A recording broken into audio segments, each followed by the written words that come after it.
Respect everybody that's in here. Respect the lady DJ, B Raw, Steel, Jay, Kevin.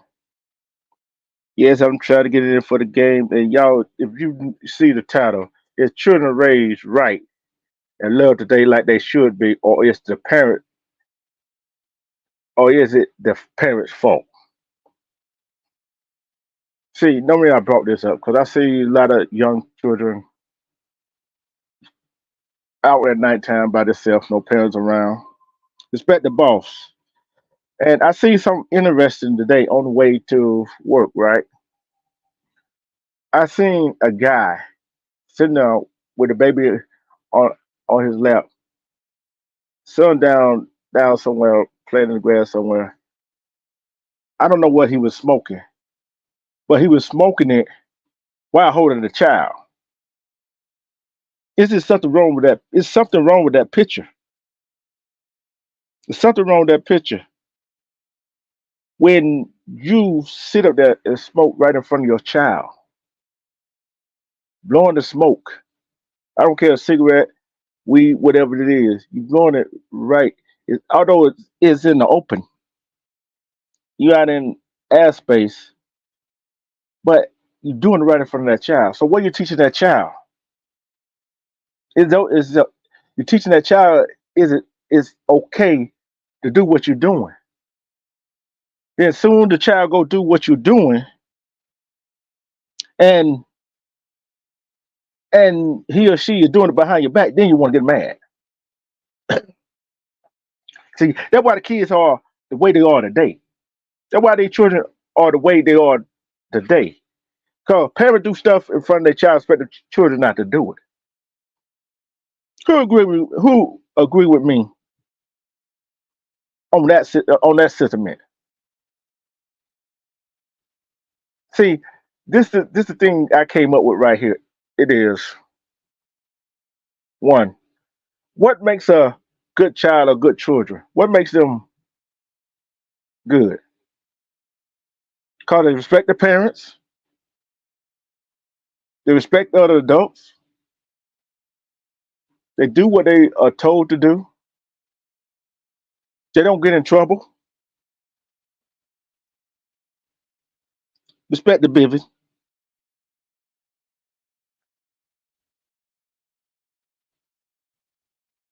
they uh, uh, they try to please their parents. Is them all signs of a good child or good children? Or they see? I look at that. Yeah, they are good signs, but guess what? They have active effect too. They will have active effect. I'll tell you why it's kind of productive in that situation. The child can be respectful to an adult. They can be respectful to their parent. They can do what they told, like go clean the room, do their chores, all that stuff. They they will have to. They can't. They will not be getting in trouble. But guess what? It's a back thing on it. See, they respect something. What do you do when they do all that stuff? What reward do they get? What reward do they get?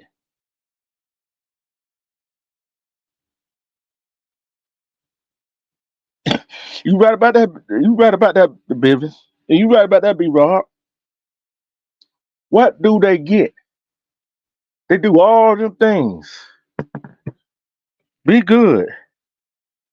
Do what they told. Respect their parents. Respect they respect adults. Do their chores. Do their homework. Be in by a certain time. All that good stuff. Don't get in trouble at school and not in with the law, whatever. What are you gonna reward them with? What are you gonna reward them with? See, I'm like this right here. You do that, especially if you do something, you go to work, you go do something for somebody, and you expect something in return, right?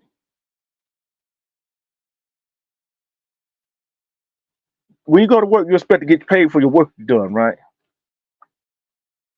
The kids do what they do, expect something in return, right? Am I right about that? Especially these days.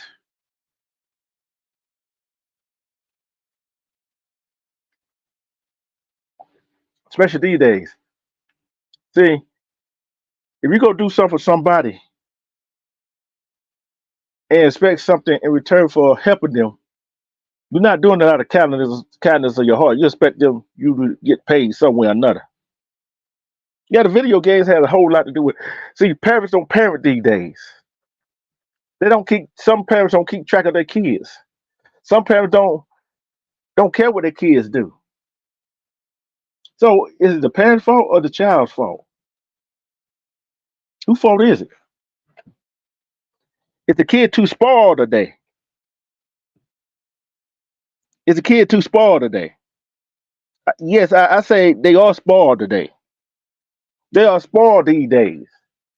Cause you know why they are spoiled? Cause the parent try to be the kid's friend and try to give them everything that they didn't have instead of making the child earn them.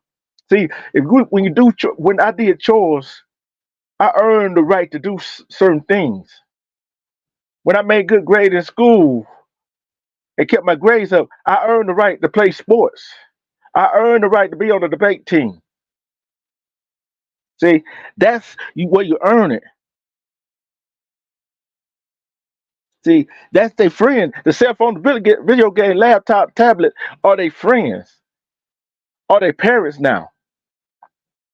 See, when I grew up, hey, it wasn't no talking back. It do what I was told. If I didn't do it, you already some of y'all in here know what you got when some of y'all in here know what y'all got when y'all didn't do what y'all were told back in the day.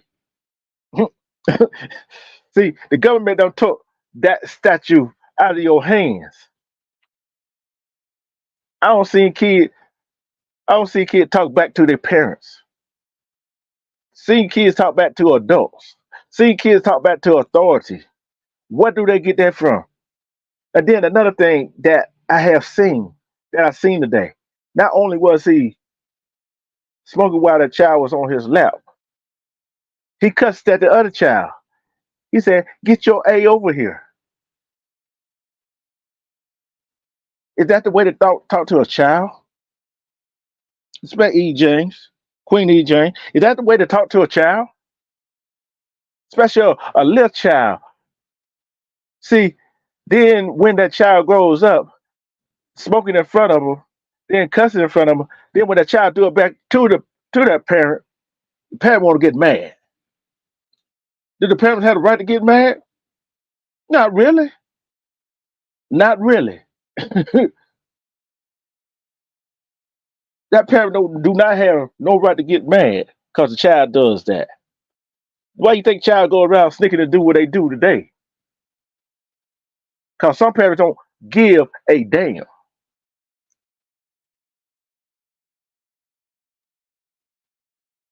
Do parents give a damn this day? If you're a parent and you give, I don't care your child a newborn or a grown up, do you give a damn what your child does?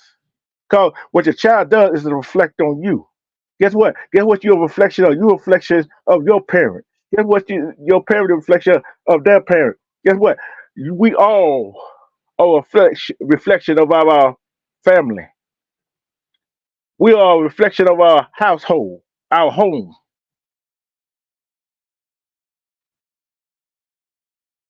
Am I right or wrong? Are we a reflection of our home? See, when we go out in public, we got to carry ourselves as such. Carry yourself like you got some sense. If you carry yourself like you got sense out in public, your child will carry themselves you like you got some like they got some sense out in public. See, I have seen where a woman and man arguing with each other out in public in front of their child. their children. Is that right? Respect we building over here. Is that right? So I see a man and woman arguing with each other inside the house. See a man and woman arguing with each other in the household while the kids around. Is that right? Is that is that way you want to show your kids how to resolve a problem? Keon to respect. Is that way you want to show your child to resolve a problem? Because, like I said, you go back arguing back and forth. Neither one of y'all hearing each other, and then on top of that, neither one of y'all listens to each other. See, parents, some parents got to stop being trying to be their child friend. Stop trying to give the child everything that you didn't have. But sometimes a child got to earn what they get. They got to earn it. Even in the even if you own your own business, guess what? You earn that. You built that. You earn that.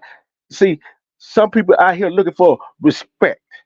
Respect is not given. Respect is earned. If I respect you, you should respect me.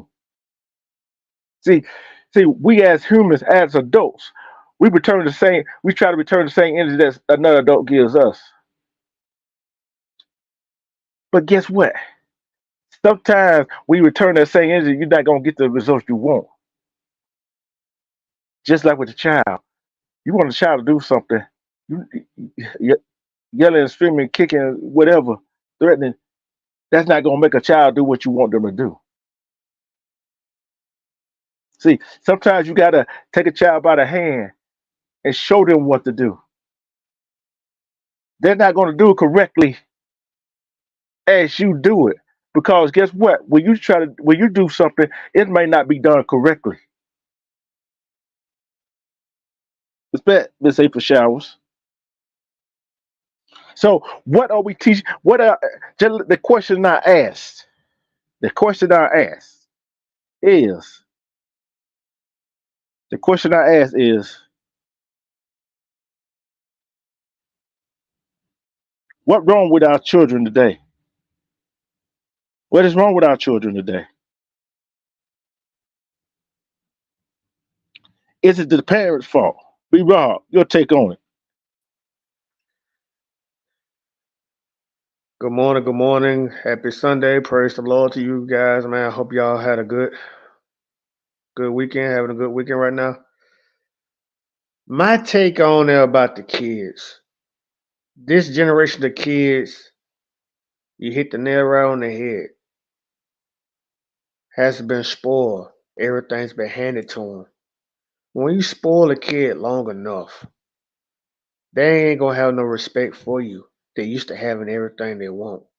And some of these parents need to understand that because these kids now are basically been talking back. I ain't never seen so many kids talk back to grown folks like I do in this day and age. While we was growing up, we had to earn everything we get our hands on. I was born in the 1980s. When I passed my classes at in school, I get Nintendo games. I get Nintendo consoles, Sega consoles, the very early PlayStations by busting my butt and doing my work and obeying my parents, my grandmother and my mother. We used to obey everything they tell us to do, even though they did what is wrong or whatever. We supposed to obey them and do what they do what they say. If you like, when we do something good in school or do something good at the household, that's when they will reward us. We don't just like, mama, grandma, daddy, can I get this? Can I get that? Can I get this? Can I get this? And start crying like, win, please, baby, can I get? No, we supposed to earn it. Rewards. Earn your keep. Man, if your grandma said something and you said no, or your mother, or your grandmother, or your father, they would whoop the shit out you. They will beat you. Back in the day, you talk back to your parents. Man, these parents back in the day, it might be some now in this generation, in this day and age, they would go to jail. They don't give a damn because even though they claim it's child abuse, that's how we grew up. Whooping our kids with switches, belts. Some of them say stitching cords. Man, it just that's how we was raised. It's discipline and it's out of love. The people thinking it's child abuse and it's mean, they're weak. Because now these kids now walking around talking all kinds of mess. Don't have no respect for the old school guys who've been around the block for decades, who knows the life, who's been there and done that. As I grew up, that's how I still, I learned my take on some stuff because growing up, listen to the old heads, the old school veterans, the seasoned veterans. You talk to one of those guys, the old school heads, the old elderly people. I want their knowledge. I'm 37 years old, and I'm still want knowledge from the old heads who've been around this earth a long time. Because we need these old heads so they can teach all of us how life should be. These kids need to learn that. These kids thinking now because they got this new technology, cutting edge technology, this new Xbox Series X, Xbox Series S, PlayStation 5, all these devices. They thinking they know everything. No, no, no, no, no, no, no, no, you don't. They want for the old heads. We won't be having these type of devices.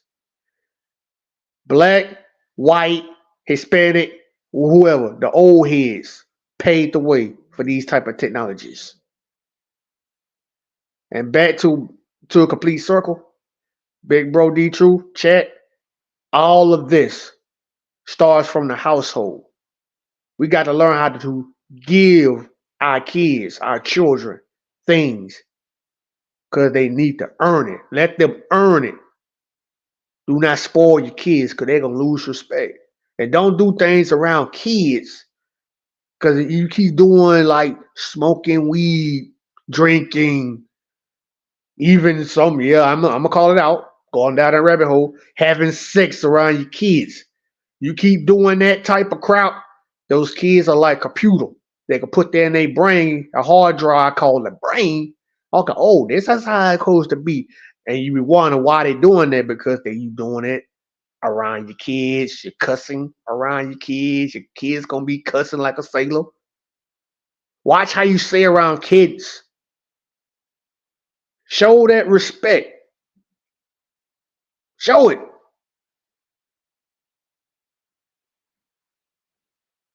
Yeah, you right about that, B Rob.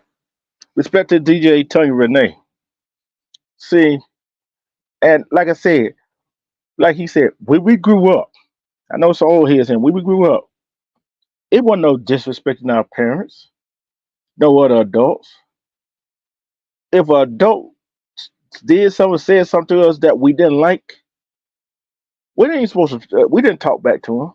Some of us did, but guess what? We went and told our parents, let our parents handle it. Now these kids these days think they grown. They are grown. I'm gonna tell you like my mom told me. She told me one day I got to talk on my smack, right? I got to talk on my smack to her. She think you grown enough. Get out the house. I looked at her with shock. She said, "You can call them. You can call CPS. You can call the police. But when they get here, your bag's gonna be packed. When they get here, they can take you with them. And and I thought about it. And I thought about it. Dang, that's so harsh. But now I look back on it. Now I look back on it. Nobody's going to take better care of you than your parents that love you, that nourish you, that give you that knowledge that you need. See, these kids today, see, some of these parents these days are having kids early. These kids, these kids today are 16, 17 years old. That's some that have kids early. What do they learn about sex at? You have sex education in school, yes. But what they learn of that? They can go on the internet and find that stuff on the internet to learn about it. But one thing they fail to teach our children, one thing parents fail to teach their child or children is that when you have sex, it don't matter girl or boy, you wind that girl could wind up pregnant or she could wind up pregnant. And guess what? And somebody fails to tell them that that boy that when your girl wound up pregnant, she had that child. You got now you got to step up and be a man. Now that child girl got to step up and be a woman to take care of that child.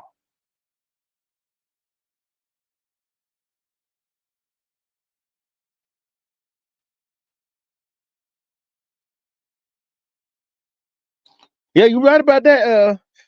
Respect, Pamela Gatson.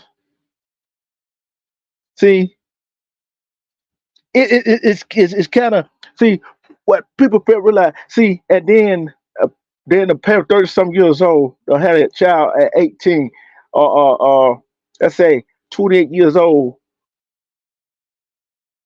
Then let me see 16, 32-year old don't have had a child who was 16 now that now her 16-year-old is pregnant or her 16-year-old son done got somebody pregnant and that girl is 16. Do a parent have the right to get mad? Do a parent have the right to get mad at that child? You think that parent had a right to get mad at that child for get pregnant at 16 when she got pregnant at 16? Throw one up in the chat if you think that parent should have a right to get mad.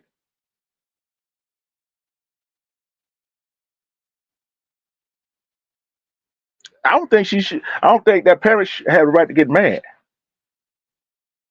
Yeah, she could be mad, but you 32-year old, you still running around here doing what you doing, and the child seeing what you doing. Got a man you're not married to coming in the house, staying over, sleeping in your bed,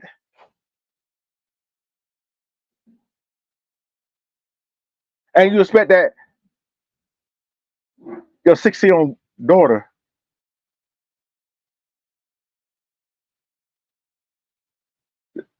not to do what you did.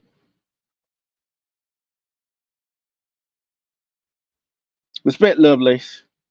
You expect your daughter not to do what you did. You expect and then you expect your son not to have a girl over sleeping in their bed in your house. And then he having sex in your house in his bed in your house. That girl wind up get pregnant.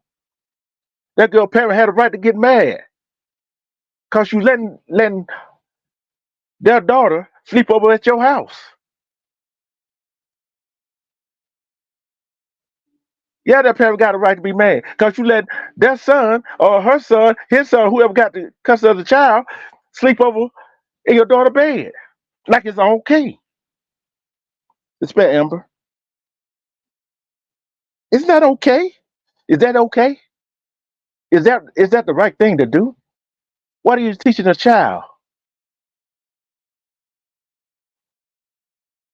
And then when a man is you got that man in your house, he's not living there, but he's running your house. He's not paying no bills there. You paying all the bills. He running your house, not paying no bills. You working. He's not doing jack. What they teaching your daughter? What they teaching your daughter? They teaching your daughter go get a man that don't give a damn about her.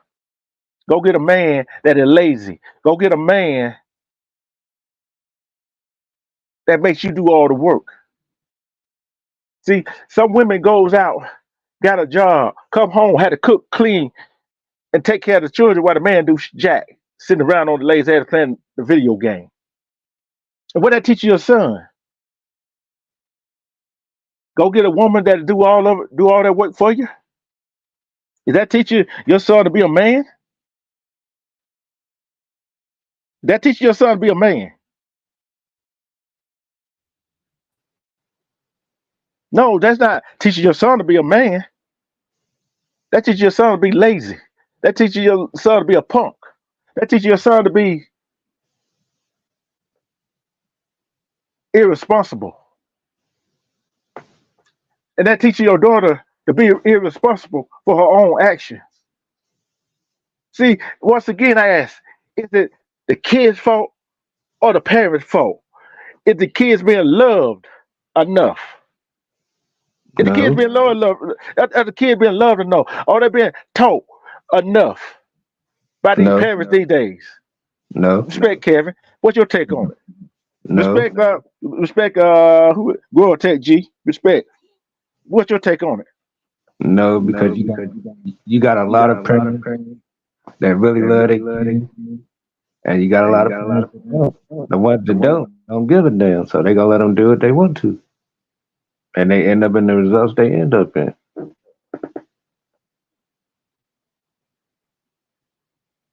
I mean, that's just my take on it. Yeah, I'm taking this right here. There's some parents that love their kids, right? Yeah, But that's a double-edged sword, right? You can love yeah, your kids, and they and still gonna let them do what they want to. So, there you yeah, I go. know you're Don't right. give them that. Yeah, Don't, Yep, you're right, Kevin. You love your kids so much. See, here's the parent. Here's some parents train of thinking, right? Here's some parents train of thinking these days, right? mm-hmm. Mhm.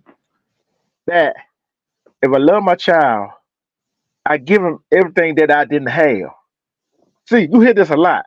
Yeah, Kevin, be Rob, you hear this a lot, and Chuck, you hear this a lot. yeah. I want my child to have What I everything that I did have. yeah, Okay, that's okay. But what about teaching the child how to earn stuff? Cause put it away, Kevin, you know this. Be Rob, you know this, and majority of people in the chat know this. Back old school, right? mm-hmm. When you went out with your parents, or your mom or dad, out to a store somewhere, you knew not to ask for nothing, right? Oh yeah, You knew not to put your hand on nothing, right? oh yeah, And you knew not to act the ass in that store. oh yeah. That's true. If you act the ass in that store, what you got? You got your butt whooped right in that store, right there where you act up at. In Yep, front of everybody. yep. You didn't give a See, damn. there you go. What have you seen today? How many times have you went to a store or went somewhere while a child was acting up outside, inside the store? Shit, I see it all the time. And what the parent do? Try to soothe the child, right? Yep, and they still gonna show up. So it don't even matter. And then what the parent do? Try to soothe the child. Then also the parent walking out with the child still crying. So he still, even if that child crying, he's still gonna get him what he wants.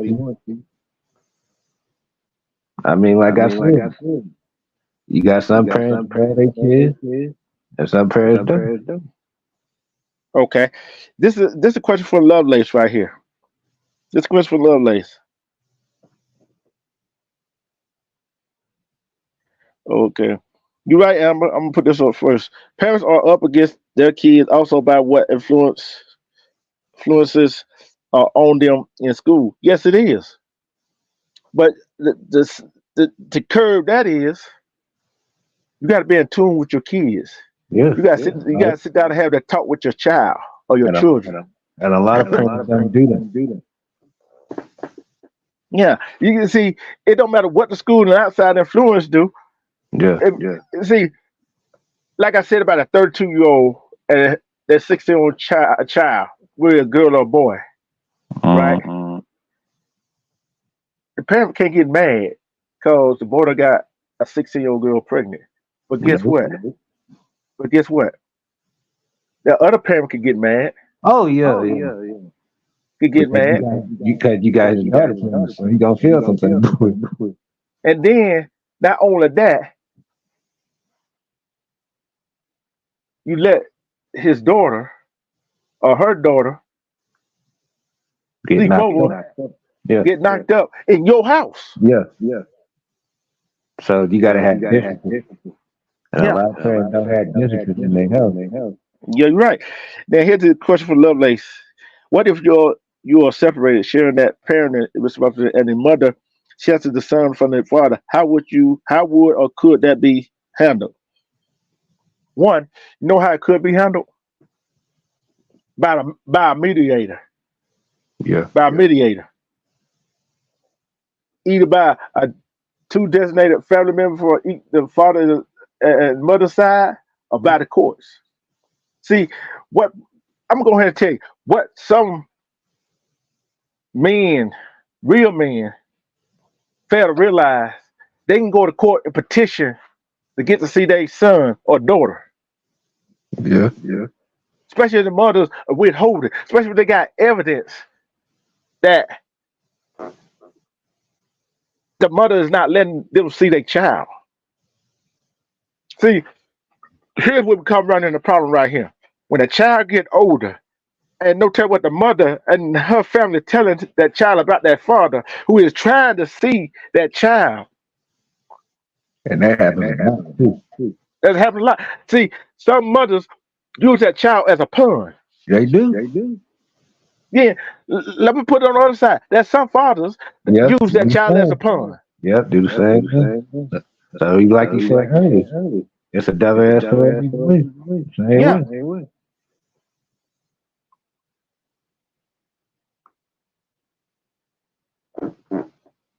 Or you can do it this way. Go. You could talk it out if you come to an agreement. It could work that way too. Then again, it can't. So that can go either way too.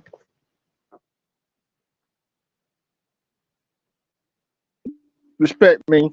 See, and the thing I get is that I think it falls on both the child and the parent. Yeah. It falls on both.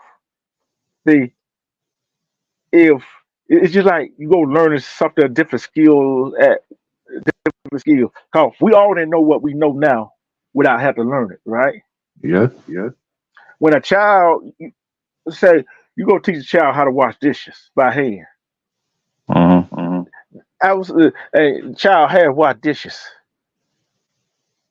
Hey, the child is thinking, oh, that's how you supposed to wash dishes, but it's not. The dishes are not always clean. There's always some stuff on there, and a parent go yell at them. You can go yell at them, but what results you gonna get? Nothing.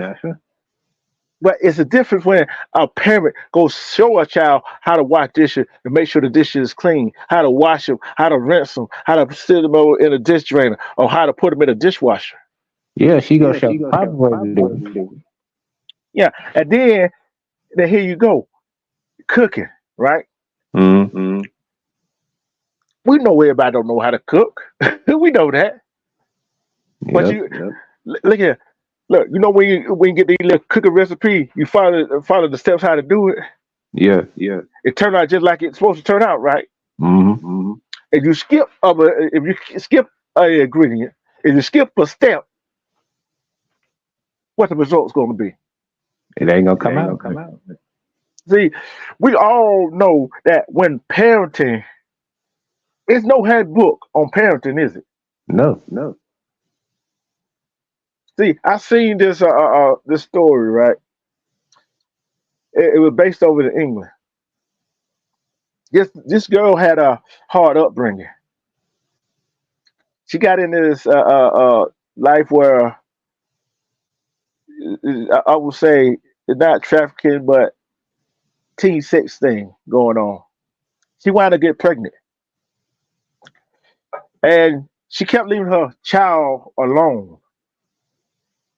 And then one day she left and went somewhere with her, caught up with her boyfriend and her friends, partying all day, celebrating her birthday and her friend's birthday. Uh-huh. When she got back, guess what happened to that child? Somebody took it. No, that child was dead. Damn. See, when a child is left alone for a certain period of time, first time you leave your child, your child gonna cry. What you gonna do? You're gonna go see what's wrong and go show that child that you're still there. Yeah. The child had got so used to the mother leaving for a certain period of time. The child said, "Hey, it don't use me to cry because ain't nobody gonna be here." Yeah. Then on top of that, when she did get back, she saw her child not breathing, whatever. She still took 3 hours to call emergency.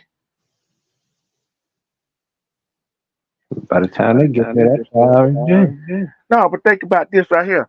When she told them that she gave the child some medicine and a bottle,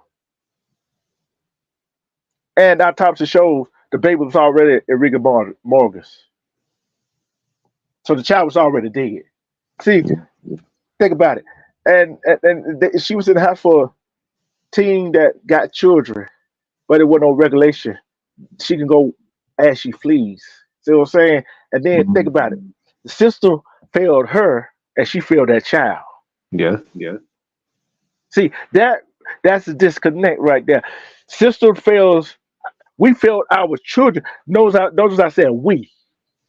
Notice I said we. We all in this together. I don't care what race, what color your skin, what nationality, what ethnic group. I don't care what part of the world you're from. We fail in failing our children. We giving them all sorts of different lies. They're giving them all sorts of different lies in school.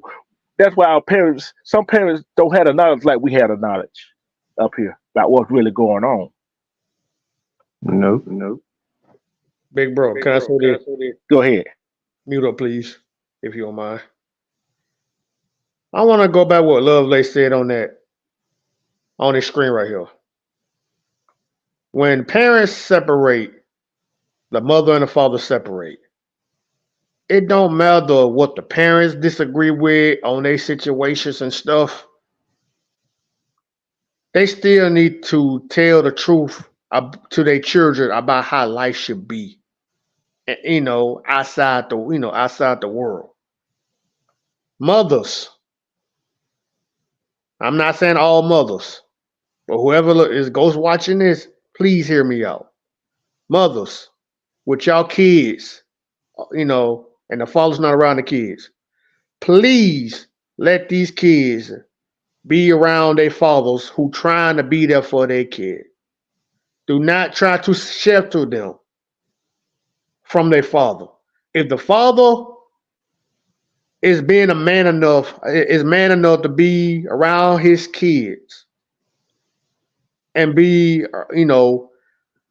there as a man and a role model to teach his kids how to live life, even though he's not around the mother.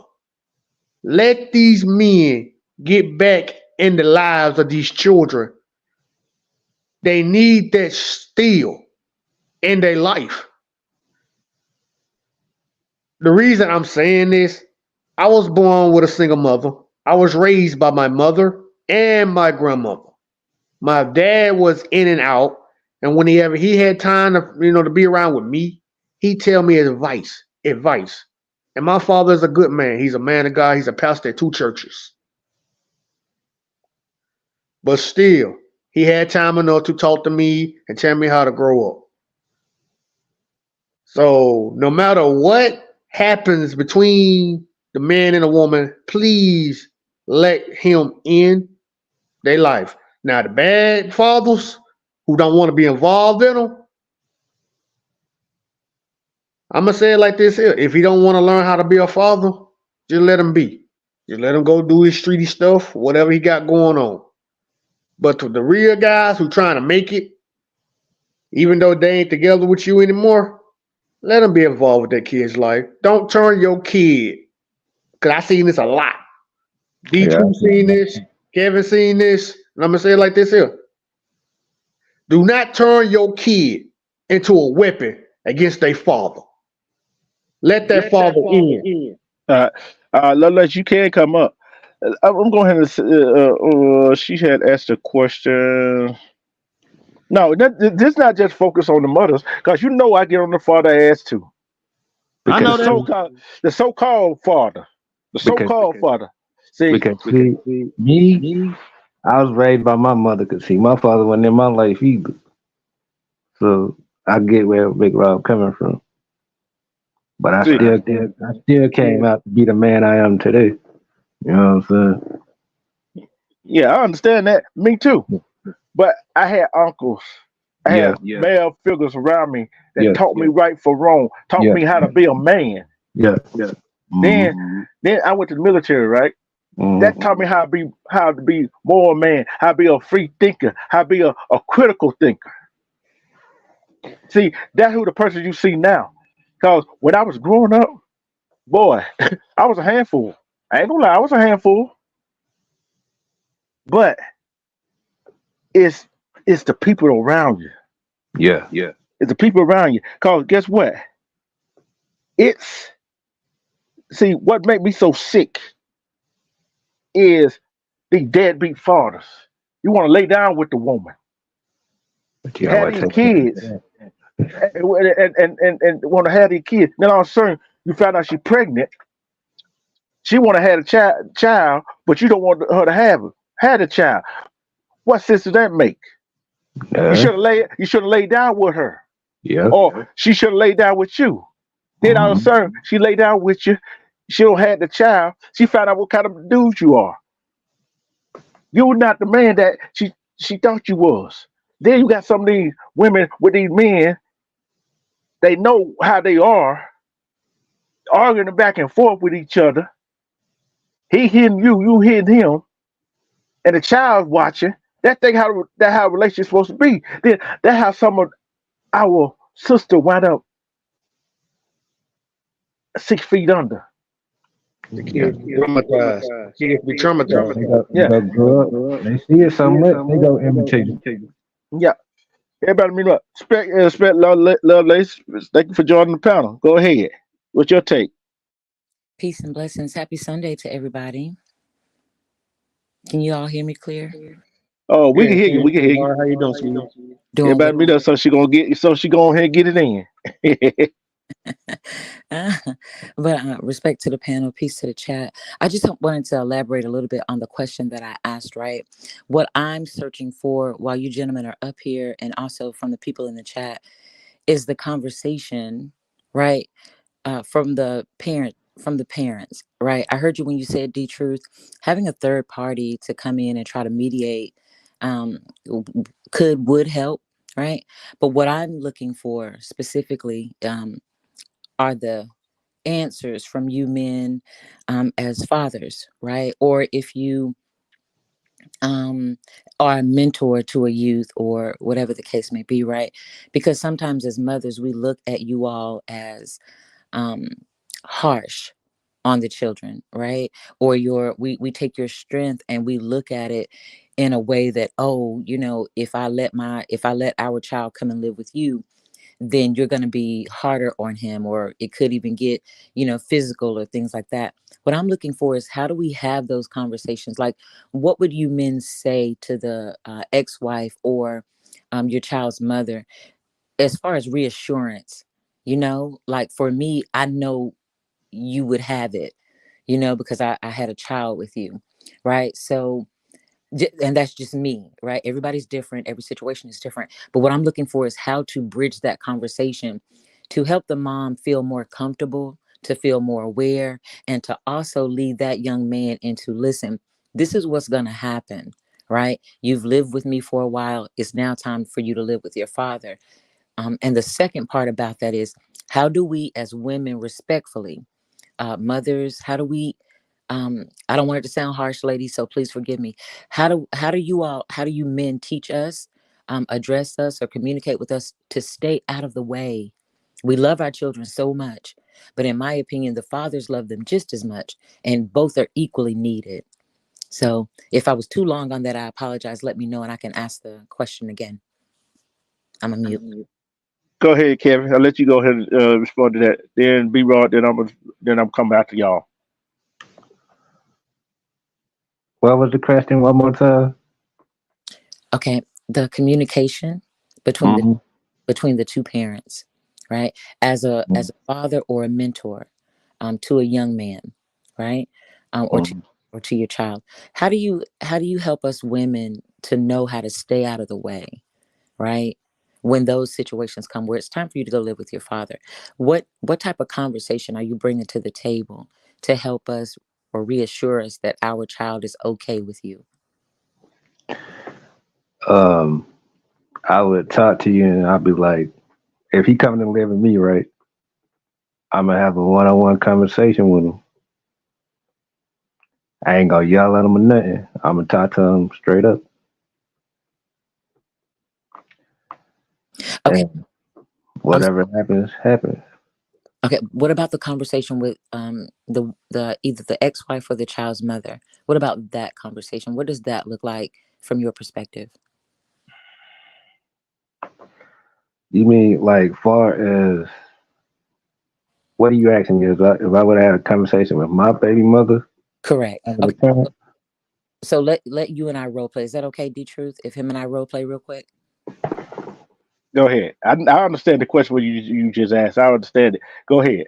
Okay. So Kevin, is it Kevin or Kay? I'm not sure. Kevin, Kevin. Kevin's my name. Nice to meet you, Kevin. Nice to meet you too.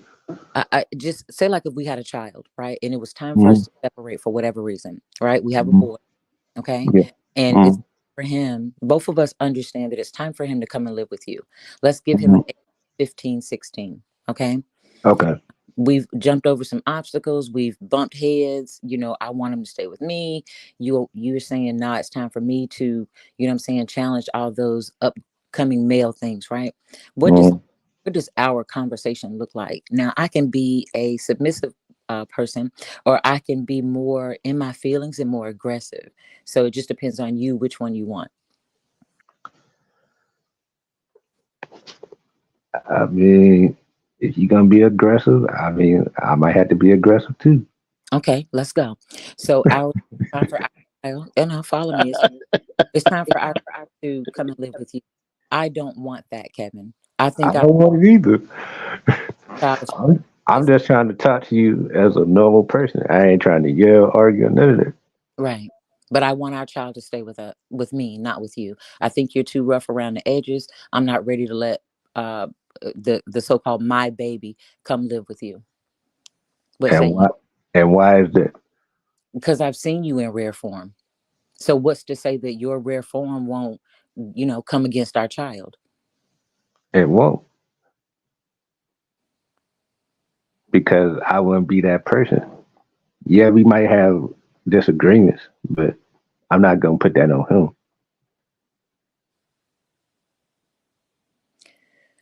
I'm still not ready. I don't think so. No, you don't sound convincing. I think that our child has a little stubbornness behind him because his daddy has some stubborn, you know, like I said, we dated, we had a child. I've seen you in rare Mhm. form. I don't think you'll be that level headed.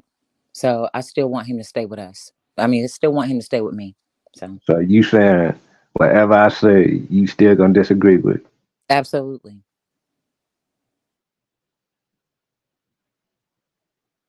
If Oh, I told you, even if I told you I did a 180, changed my life and all that, you still wouldn't believe me. um, I'll believe that you did a 180, and that's fine for your life and how you're moving. What I'm talking about specifically is our son. You want him to come and live with you. I still want him to stay with me. You know, I don't know how we're gonna bridge this gap. So if I asked you, could I come visit him? How would you feel? Of course, you can come visit him. I take offense to the question. You better have your tail available every chance you get for hours. Okay. Yeah, yeah, that part. But what I'm trying to, and thank you, Kevin, for that. What I'm trying to get out of you gentlemen, and even anybody in the chat that wants to respond, um, is what does the conversation look like? Sometimes those conversations are hard to have because, like I said, us mothers, we want to shelter those boys, and we want to not fully believe that the fathers got it. You know what I'm saying? When they're actually men and our sons are going to grow up to be men. Those hard conversations, we as women, sometimes we have to be able to have, and then and be okay with it. What I'm looking for is an answer to how men communicate with their either ex-spouse or child's mother to allow us to feel more comfortable, and just sometimes just saying it is a comfort piece, but also showing it. Like, are you going to keep him on a schedule? Or, when it's my turn for him for the weekend or whatever the case may be, how much pushback are we talking about? I'm looking for those hard conversations, because when I deal with parents that are going through this, one thing the men say is, if my child's mother would just stay out the way. And I was like, that's tough to say to a woman, because some of us are more normal, right? But sometimes it just said, let me take care of our child. You've done great, but I do need for you to stay out the way. So step aside. Yeah, and I'm gonna say this right here. For some of the mothers that does that and don't want the fathers that are trying their best and doing their best and try to be in a, I would call it a son or daughter's life. It's hard. See, one thing what I would tell my ex or my wife, ex, whatever, whoever it is, that especially if we got a son together, you did a great job. But now it's time for me to show him how to be a real man. You can't show him how to be a man. Yeah. You can't show him how to be a man. No. You got to forget about what I did in the past. Yeah. See, and another thing I would tell her: what have you done in your past, and while you raised him, that I didn't like. The woman got to look at it from a man point of view, how everybody look at her as raising their child, especially if she out there doing all this crazy stuff, right? Mhm. And he sees it, and he brings it back up. Then what she had to say? She can't say nothing. Nope. Especially if, say, he out there running the street when he wasn't ready to be a father. Then all of a sudden he changed his life around. He got his own business. He got a job, a good paying job. He got a house or apartment. He got all of this going on for himself. He could look at her and tell her that, hey, although I was that when we was together, this ain't who I am now. You see what I'm doing now. And guess what? Him being with me at this moment in time, I can show him and tell him where I've been and what happened to me and the consequences of my action. You can tell him about what happened to me and what happened, my consequences of my action, but I can show him why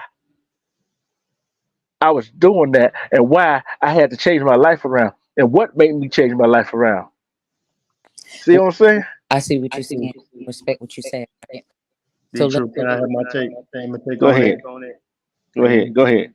You know, please. Go ahead. Go ahead. Go ahead. Go ahead. All right, love Lace.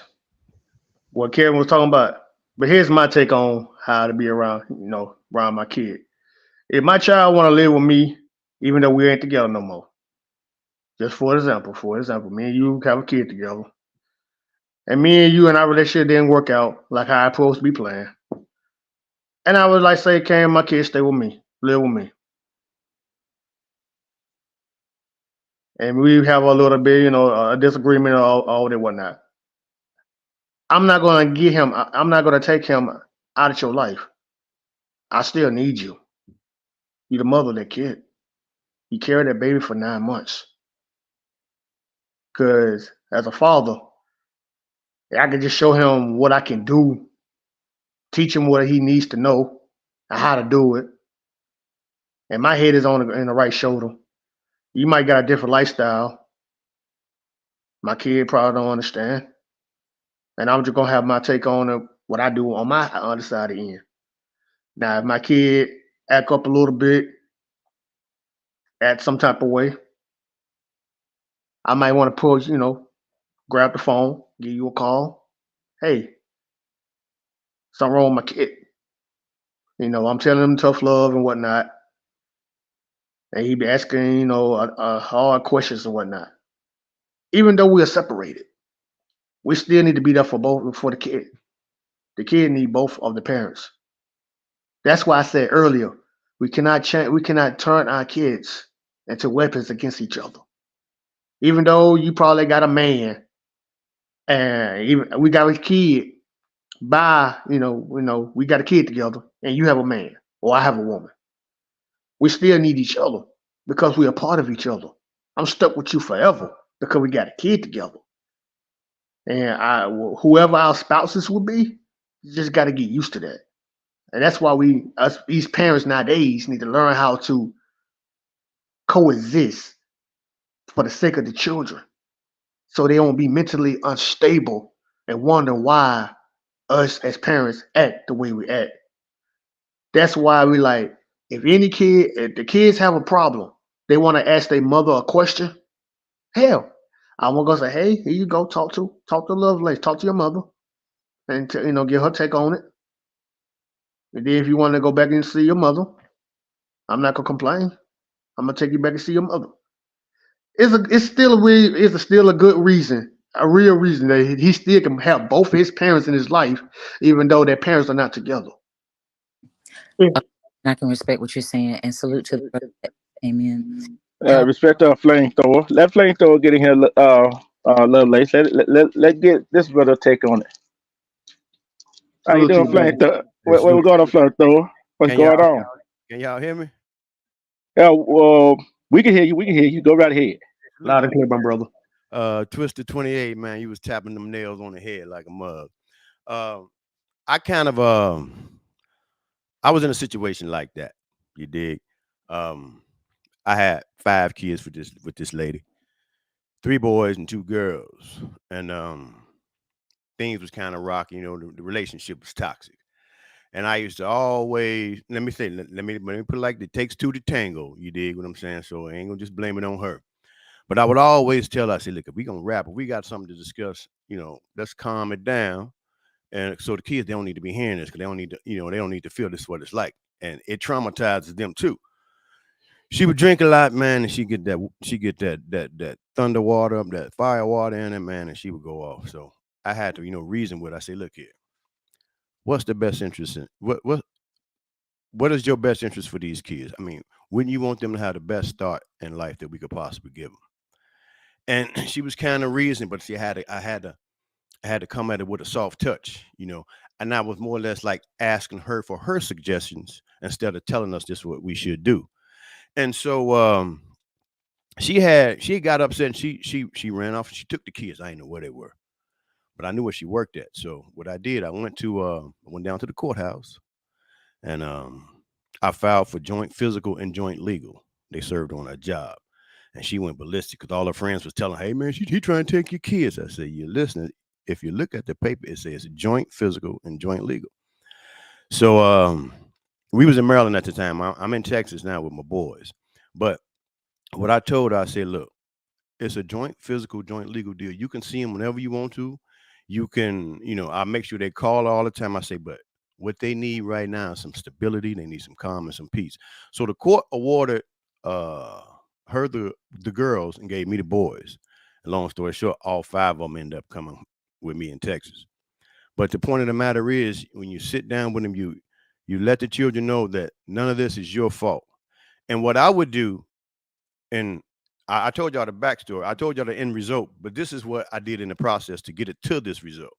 I sat her down and I said, look, I know you love them children just as much as I do. And I say, but you got to understand one thing. They all came from me first. Those are my seeds, which were planted into you, and we brought some life into this world. So they're just as connected to me as they are to you. And all I want is the best for them because they didn't ask us to come here. So we got to be sensible adults. We got to be able. We got to put ourselves to the side because they're not chess pieces. They're not chess pieces. So we don't use them to form a defense so we can make an attack. And who end up getting hurt? Them. So you got to think about that. So I'm gonna ask you this: if it's old script, if your son and your daughter wanted an apple, would you hand them a poisonous snake, or would you give them an apple? So, and I would tell her later. See, look here, okay. When it's time for the son or the daughter or whoever to come from the mother to the parent, I mean to the father, especially if it's a boy, I would tell her, I say, look, you fed him. Now I'm gonna teach him how to feed himself. And what I mean by that, see, the time he spent with his mother, he learned about nurturing and then soft touching, how to treat women, and that's if she's doing it the right way. And be compassionate, have empathy, And then when it's time to come with his father don't give him the fish, he teach him how to fish. He can feed himself forever. You see what I'm saying? He can feed his family. He can learn how to uh, the demographics of what a man's supposed to do to serve and protect his family. I can whistle right now, and they all five of them come running down here, but she ain't gonna do that. But the point of the matter is, it starts with the two adults first. Two adults being adults, not being less mature than the children. Because when the two adults can't be adults, everybody suffers. And the children, they'll gravitate to that, and that'll be all they know. That'll be all they know, and that's how they will navigate themselves through life. They'll end up meeting somebody, and the cycle continues. So it starts with the adults being able to communicate. No, take all the emotions out of it as much as you possibly can. Try to come outside of your body and look down on the situation and let them talk. Don't interrupt them. Let them get it off, and have your little pads. If you say something you want to bring up or want to reiterate on, and you can go back to it without interrupting them. Because when a person get interrupted on a regular, they feel, oh, he ain't listening to me. You ain't listening. You just want to talk. You want to talk. So that's another. I had to learn that the hard way, but I learned it. So yeah, it can work. And the fact that she's in Maryland and my children are here with me in Texas, y'all talk to your mama. Call your mama. They call your mother. I call her. You talk to your kids. You need to call them. And so they kind of don't call each other, but they getting up there, and I still, my youngest is 14, and so kids when they get to a certain age and they feel like you don't care about them, they don't want nothing to do with you no more. So now somebody else got that influence on them. And that was one thing that I didn't want to allow to happen. I wanted to, I told my children, I said, look here, when you step outside this door, you only get one chance. See, you get 3, 4, and 5 chances in here because we love you. See, I can tell you what I need you to know. I can give you the information and advice that I think that you should, when it's time for you to make a decision, hope you make the decision. But once you go out there, I'm here. Ain't nothing I can do for you. So hopefully, if you get into a situation, you might revert to some of the things that I said. Say, oh, wait a minute. See, whenever you out there, think I'm with you. Whatever you're doing outside in them streets, look over to your right. You're going to see me right there. So that's how you conduct yourself. So that's my take on the whole thing, y'all. And I'm sorry if I'm but Yeah, flamethrower. Because you know what? And I think everybody on the panel can agree with me. But these parents today, trying to be their child's friend and trying to do childish things, that's not teaching our children nothing these days. And they think they can. These children today think they can get something for nothing. Because their parents, yeah, I understand you want to give your child everything that you didn't have, but your child got to start learn how to earn it. So how to, like you said, fish. I don't care, girl or boy, you got to learn how to fish. Because what it said, if you don't, if I don't hunt and if I don't fish, I'm not going to eat. Think about it. If we don't make no money to pay these so-called bills or pay rent or go to the grocery store get food or go somewhere to the grocery store and get some seeds to grow our own vegetables, how the world we going to eat? How we going to keep a roof over our heads? You see what I'm saying? See, everything is a cycle. And see, like some families are stuck in that cycle, stuck in that cycle. Sooner or later, we got to break that cycle. Who gonna break that cycle?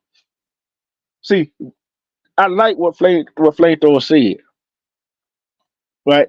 We got to sit back. We got to talk to our kids. Because guess what? Like I said, once our kids get out the house into the real world, into the streets, we can help them. But how much help can they get? Because they're not inside the house no more. Then they don't have to fall back on the knowledge that we don't instilled in them. Because if they don't fall back on the knowledge that we instilled in them, let's take this for example. I don't care girl or boy. I don't care the father or the mother. A child get caught up in something, right? He goes to jail. You know the mothers wanna go get him out, but here's the father don't want to get him out. Who's right in that situation? Who's right in that situation?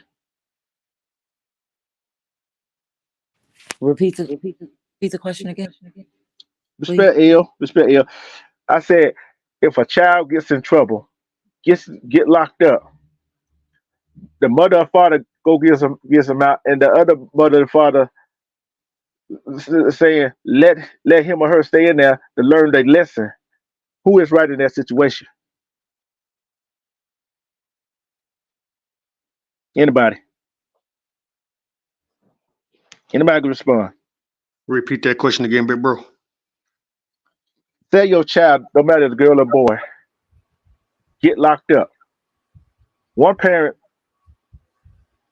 want to keep going bailing them out of jail. And other parents want them to stay in to learn their lesson. Who is right in that position? Who is right in their position?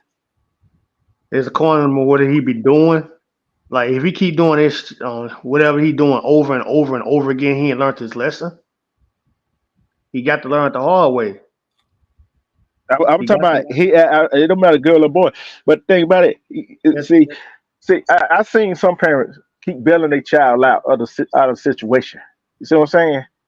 And the child ain't learned their lesson, but one parent keep bailing them out. That's not working. like I'm saying, big bro. He got to learn the concept. He got to learn from the mistake. Maybe he need to be there for a while so he can learn not to do it again. It's You, called tough love. you're It's not about called tough love. you're not about to leave my baby in jail. Not about to leave my jail. I'm about to go get my. So either you pay the bail money or I'm gonna pay it. Let's go. Love lace.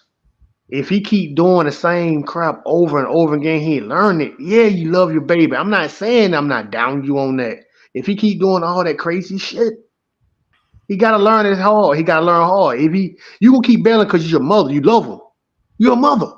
You gonna love your child regardless. But you gotta realize, man, he keep doing the same thing over and over again, and he might get somebody hurt.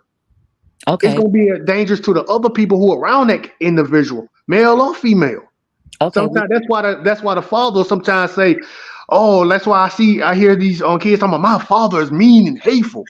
Like Melo, I just saw him. I just saw him early on the camera. Telling don't do that, and he corrected him. He threw a thumbs up before he calmed up. Calmed off. It's about discipline. Like men can be a little angry, but they don't mean it like that, or a little tough, but they trying to show protection because like it's men be out there. Some men be out there in the street, and they probably say fell back. Oh, I got kids. I can't do this anymore. When you have kids, man or female, your life is over. Your life is over. It's their time to live, and all thing y'all can do is just support them on their journey to adulthood. Like I said, back to what I said before, Miss Lovelace. I know you love your child. I know you love your child. But he keep doing this stuff over and over again. He ain't learned the lesson yet. He just how to suffer the consequences, so he can learn better as he grows. And when he get out, maybe a change. How you gonna stop me from going to go get bail money if you ain't gonna do it? Okay, okay. Can I intervene a little bit, y'all? Go Go ahead, ahead, baby. say it though. All right, now see again, that's another. It's just like who the child gonna stay with. That's another conversation you gotta have. One wanna run down, bail out. One say I ain't bailing them out. You just sit down first. You sit down and you say, okay, well, what's the situation? What happened? And then by knowing your child, I mean, is he in there lawfully or unlawfully? I mean, did he do it? Did he didn't? So you sit down and say, well, if he did it, I'm the one to say, okay, well, look, at some point, because we hold them accountable. I really want to be held accountable.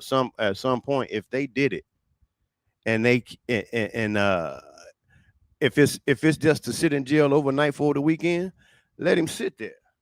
Now, if they talking about trying to run him up the flagpole, really take some time from it and seeing what the situation is. If he wrong, he wrong. You got to pay the piper. But if he's not wrong, I'm gonna do all I can. I'm gonna exhaust all my resources to make sure we get him up out of there.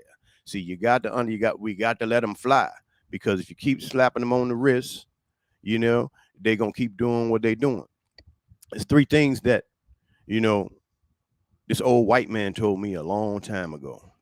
He say, always take the opportunity to tell those you love that you love them. The second thing is, never take the credit or the blame for something you didn't do.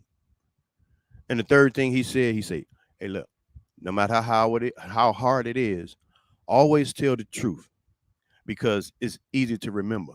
And I tell my kids that. And so if one of mine got locked up, I would ask them, did you do it? And I guarantee you, if they tell me the truth or a lie, I'm gonna know, because I know my children, I know their mannerisms, and I know their inflections. And so if he done it, I'm gonna sit him down and say, son, what I tell you about going out that door, about them chances, I told you that. You didn't listen. You gonna see, if it was me, you be out. But that's them. That's them. So you're gonna have to do it. And you can't have us sacrifice everybody else because you want to continue to be negligent. Now, if you didn't do it, we got your back, and we gonna come get you one way or the other. So that's my take on it. I mean, it hurts the father just as much as it hurts the mother, but the mother looking at the empathy on the mothers have a different connection than the fathers. They both have a love connection, but the mother is more nurturing, want to protect, and never want to see the child sad and whatnot. But the father want to see his son struggle and strive toward maturity. You understand, and get his strength up so he can say, "Yeah, that's my boy." You know what I mean? He got it now. He's a man now. I can entrust him going out having a family on his own and kind of raising them right. But if I keep him, if I raise him up to be irresponsible, not accepting his responsibilities, then that's a whole nother ball game. Then I failed him as a father. Lovelace, your response.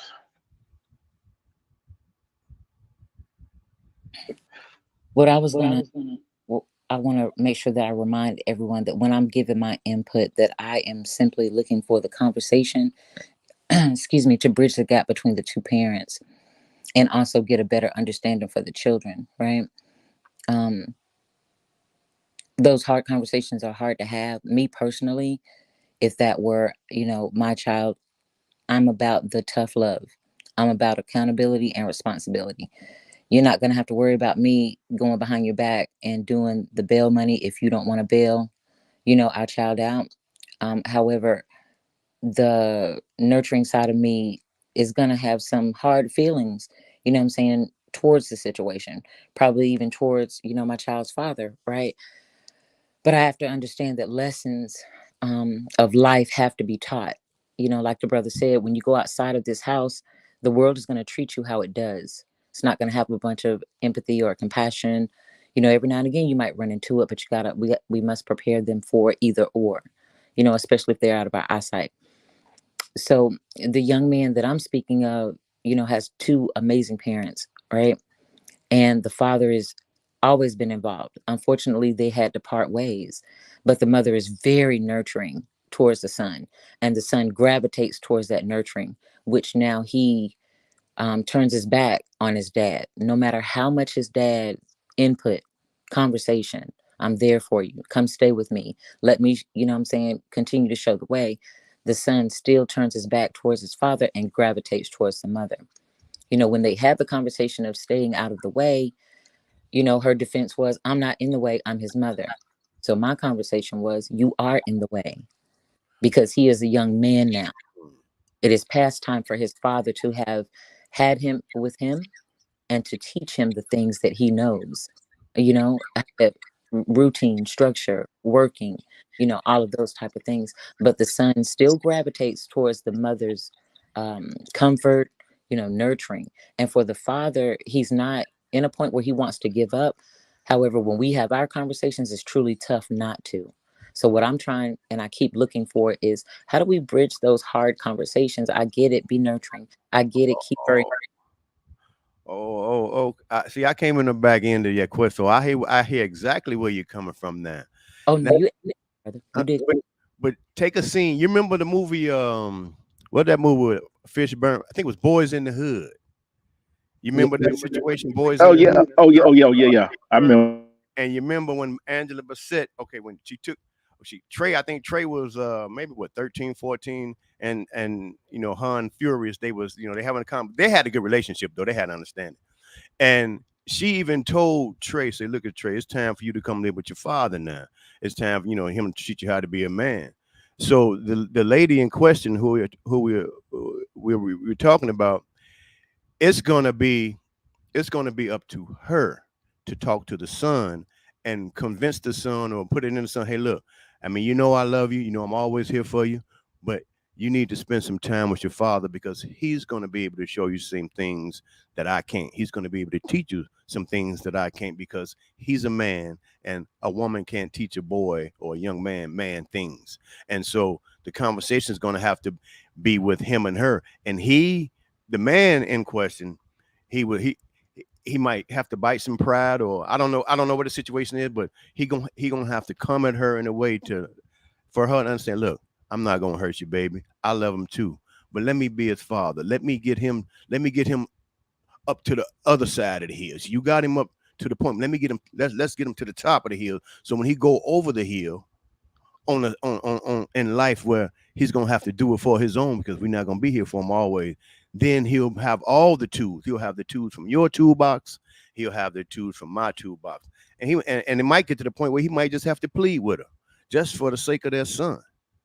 So and that is a hard conversation, but at the same time, that's what I did.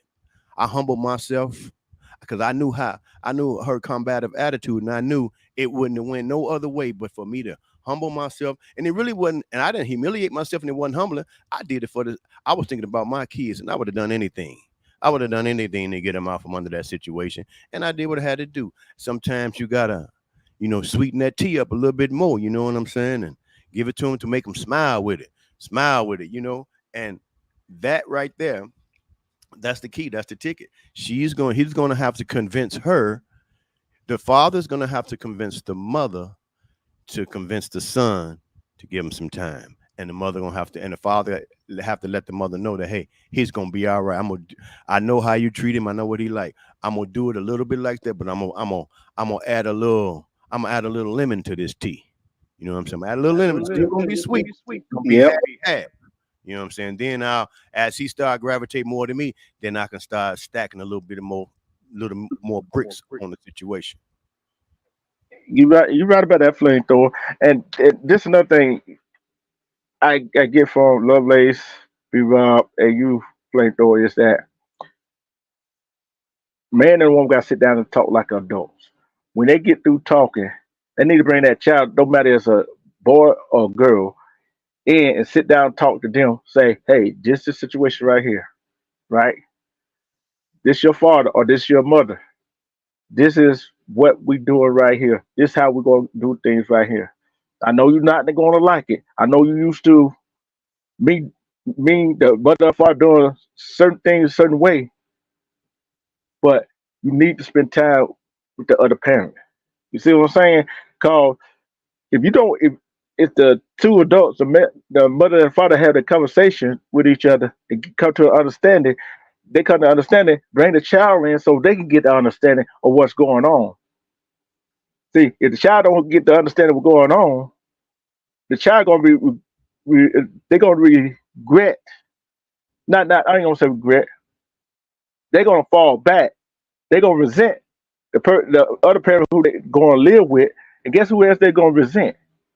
The parent that made them go live with that other parent. And that's where we don't want that disconnect to come from. All line of communication got to be open. You got to sit down with each other. You got to sit down with your child. Be it you live together or don't live together, but you got to sit down with them and explain to them what what's going on and why. As mother said, "Hey, I love you," just like Thor just said, "I love you," but your father loves you too. He want to spend. He want to teach you all the things that I can't teach you. For the little girls, let go from the little girl point of for the, for the point of view. I want you to be with your father, so he show you a man's real love for a girl should be.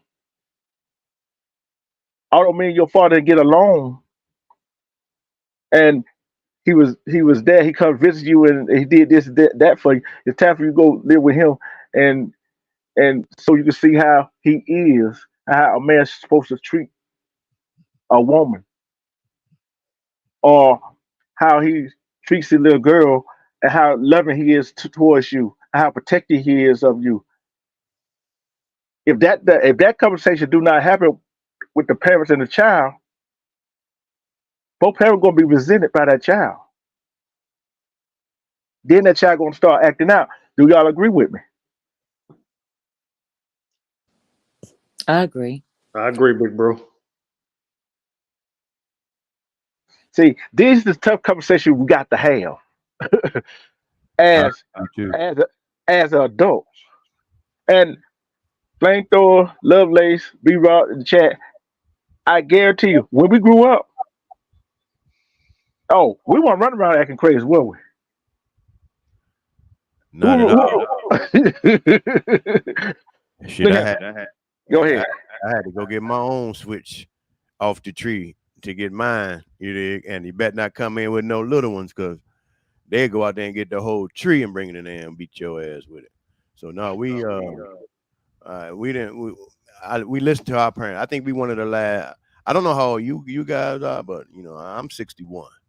And so I come up in a time where, we didn't talk back to our parents. We listened. If they were talking to somebody grown, you couldn't interrupt them unless there was a fire or something.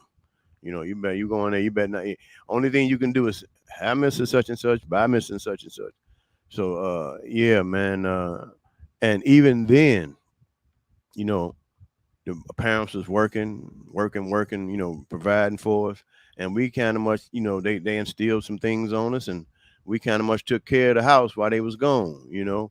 Uh, these days, it's like, the electronics and the social media is raising your children. If you don't have your hand on them, if you don't have your thumbprint on them, they can get lost. They can get caught up in the shuffle real fast. Yeah, you're right. You're right about that. And I look at it like this right here. Yeah, a mother is nurturing. A father is supposed to be protective. But there are some sorry fathers out there, just like there's some sorry women out there. And I look like this right here. If a man is trying to be in that child's life, and a woman don't want that child want him to be in the life, then go around talking bad about the child's father, and the child hears it, what the child's supposed to do? That child in a bad situation. That's that what I see. And then the parent of that child that don't have a child early, cause she or he don't have a child early. They really ain't had a childhood. They really ain't grown up yet. That's some parents that are parents today that haven't grown up. They are not really adults. Like I said, there is no handbook on being a parent.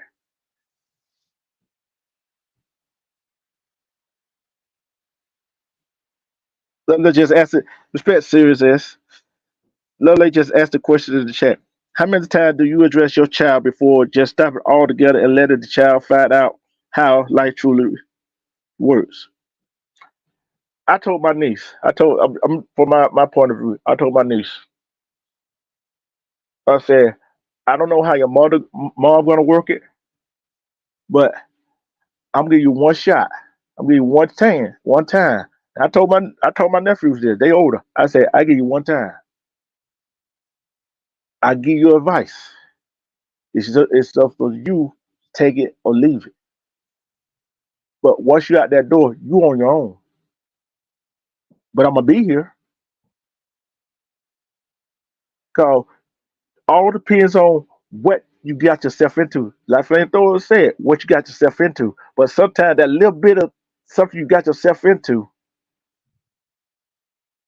you might have to learn the consequences of that action. Cause I know all of us on the panel, we have did something in our past and when we were little, when we were growing up. That was consequences.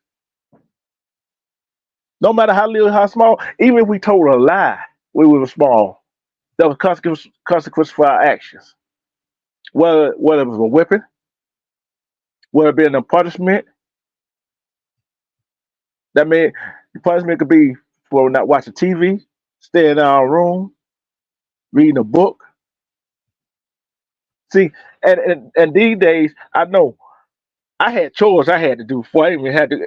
Before I had to watch, I could watch cartoon back in the day. If no chores weren't done, guess what? I wasn't watching TV. That's just point blank. Some of these kids, I don't care from lower class, middle class, and upper class. There got to be some consequences for these kids. And I seen this story, right? This guy had these two teenagers go kill, go do something to his ex girlfriend because she didn't want to be with him. And they want them, and the county prosecutor wanted them two teenagers spend about 2 years in juvenile. But the victim family said that was just a slap on the wrist. They call it trying to rehabilitate a child. And I looked at that like, wait a minute, could rehabilitate her though.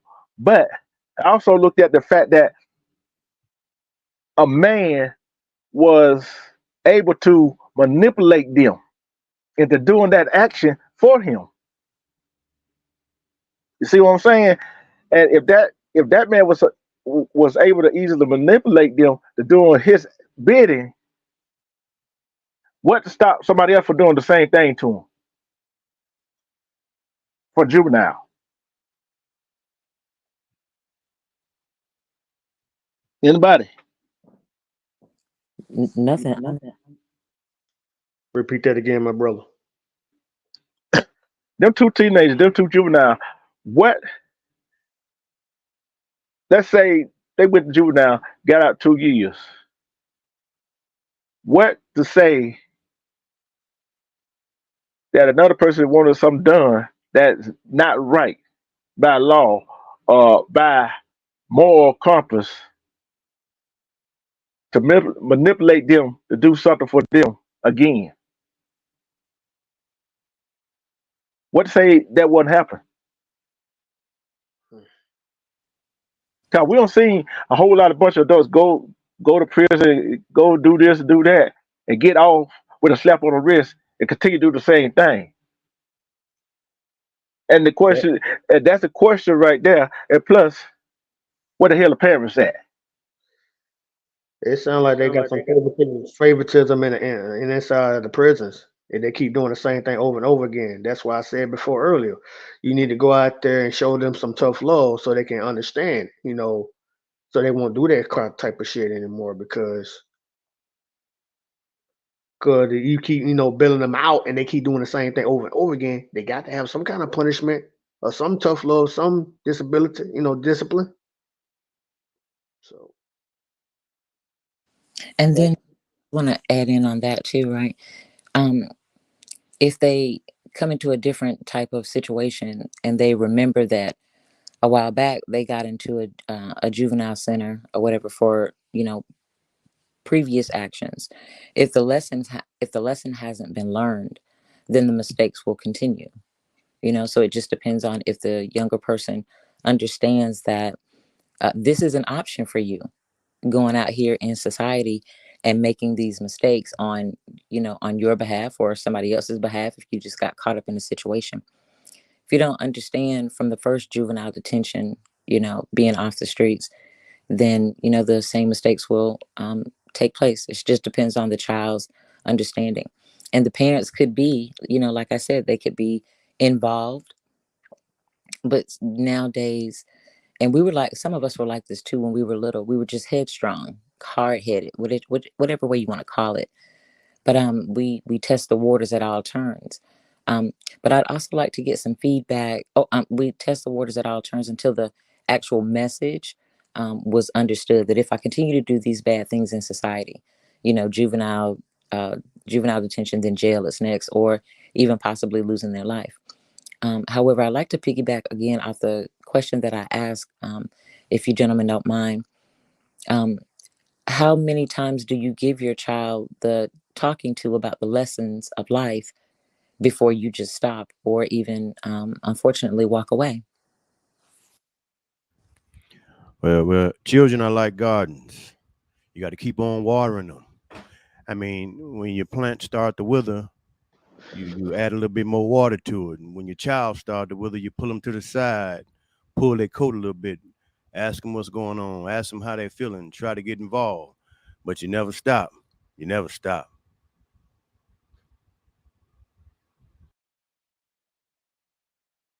B. Rob, what do you say, sir? Oh, I was looking at the chat. Repeat that again. I'm sorry.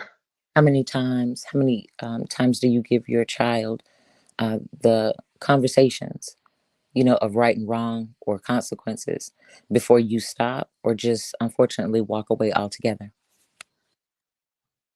Well, that's why you gotta start off wasting them as they're young and let them know, how what's right from wrong. You gotta show them discipline and let them watch what's out there and like, hey man, don't do that. And they fall out into the bad side in the streets and the bad crowd, and they don't want to listen to them. That's why most people, uh, man, that's what most people need to start teaching these kids from the household. Listen to us as adults, so they won't go out there and get themselves in some situation that they, get their can't get out of. I'm gonna try to talk to him as much as I can. If he don't get the message, he just gotta suffer the consequences, and they can make it. So, like I said before, your mistakes can be your lessons, and learn not to do them no more.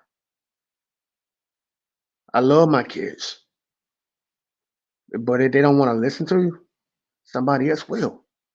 I'm saying like go into prison, learn from the mistake. But I'm gonna visit my kid and make sure he's all right. But you gotta learn. You gotta learn your lesson. That's what most parents need to do. It's called tough love. You can't just hand them things what they want things. You gotta let them earn everything. Let me say this, like our white counterparts. You see a lot of these white counterparts, these boys with their fathers. They go out there and hunt, fish, like what we do.